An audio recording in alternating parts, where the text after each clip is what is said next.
L'histoire de la conquête spatiale est remplie de fails épiques. Des erreurs, parfois complètement stupides, qui ont mené à des surcoûts et des accidents dont on se serait bien passé. Alors aujourd'hui, entre un atterrisseur lunaire qui finit couché parce qu'on a oublié d'appuyer sur un bouton on-off, une sonde martienne qui s'écrase parce qu'on a mal converti des unités entre anglaises et européennes, et enfin un satellite qui tombe de sa grue et s'écrase sur le sol de son usine, eh bien on va faire le tour des fails les plus amusants de la conquête spatiale. Alors, je tiens à le préciser, mais il y a probablement de quoi faire un second épisode, donc n'hésitez pas à me dire en commentaire si ça vous tente et s'il y a quelques histoires que vous aimeriez voir. Bon, assez de blabla, on va commencer par l'erreur la plus récente et qui nous demande de nous diriger vers la Lune.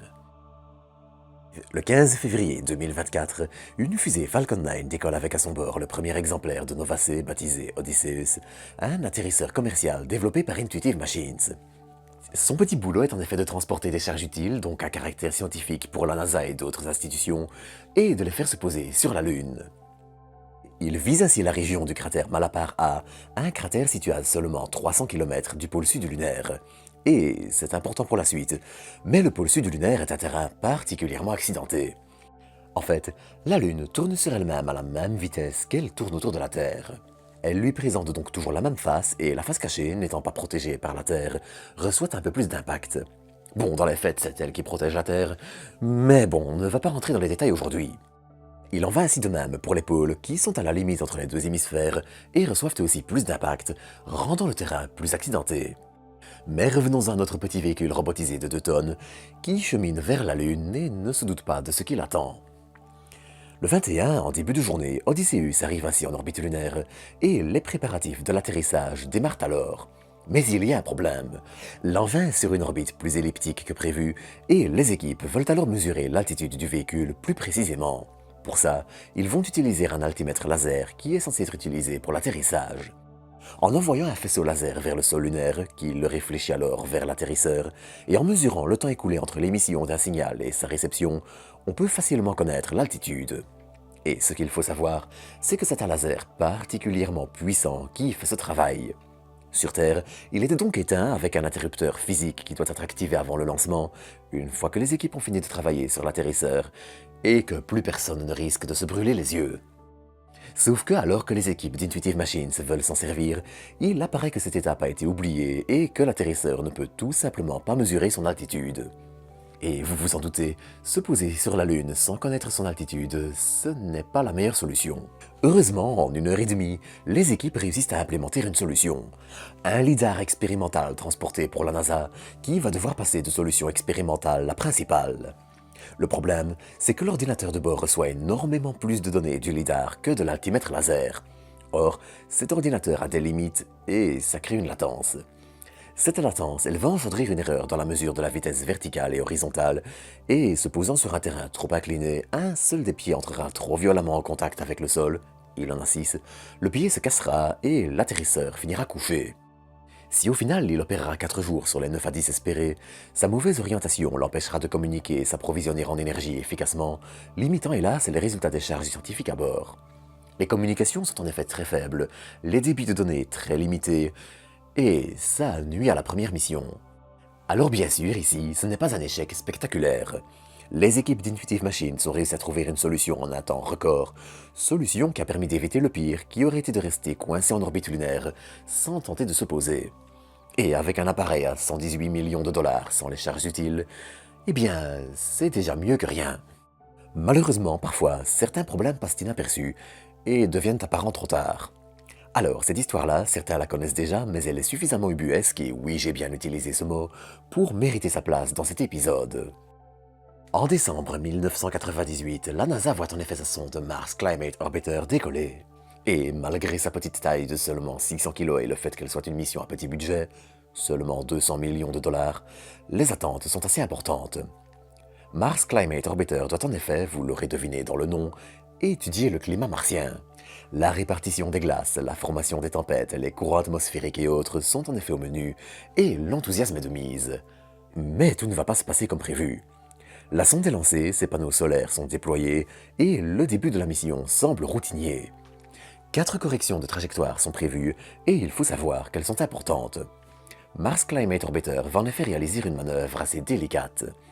Pour se placer en orbite martienne, elle doit en effet ralentir à proximité de la planète. Les choix sont alors faits de lui faire traverser les hautes couches de l'atmosphère martienne pour un aérofreinage qui demande une grande précision. Si elle passe trop haut, elle ne freinera pas assez et repartira dans l'espace interplanétaire. Si elle passe trop bas, elle sera brûlée dans l'atmosphère martienne et s'écrasera à sa surface.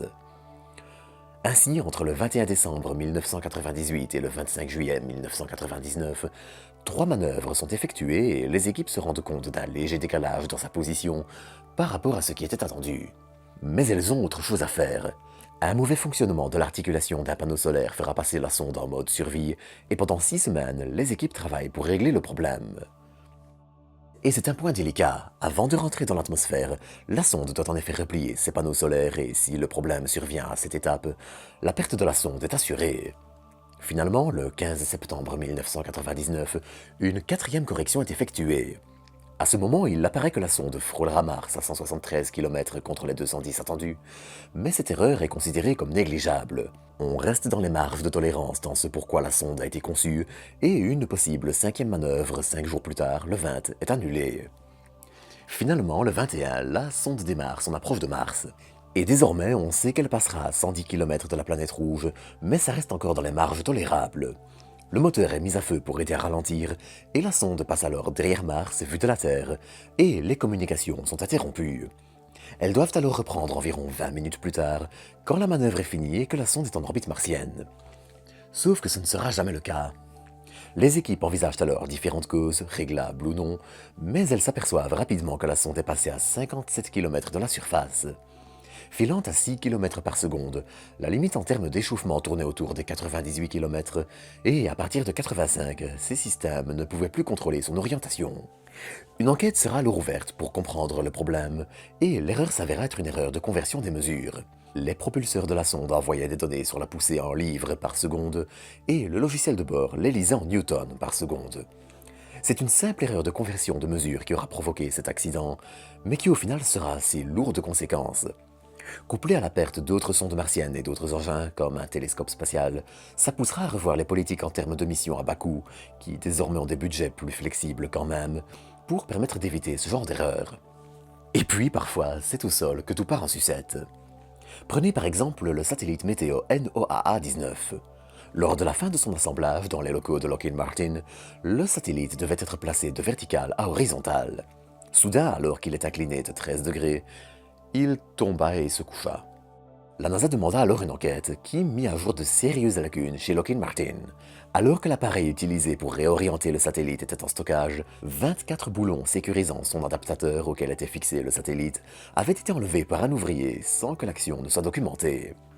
Au final, ce seront 135 millions de dollars qui repartiront pour réparer le satellite et ses instruments. Il décollera quand même finalement le 6 février 2009 pour une durée de mission primaire de 2 ans.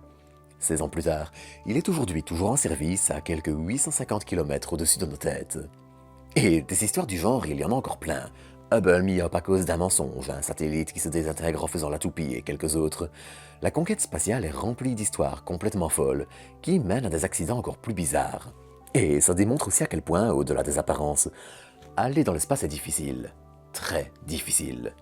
Encore une fois, n'hésitez donc pas à me dire en commentaire si un épisode 2 vous intéresse et à me dire quelles histoires vous aimeriez voir. Et quant à moi, eh bien, je vous retrouve bientôt. N'hésitez pas non plus à vous abonner pour ne rien manquer.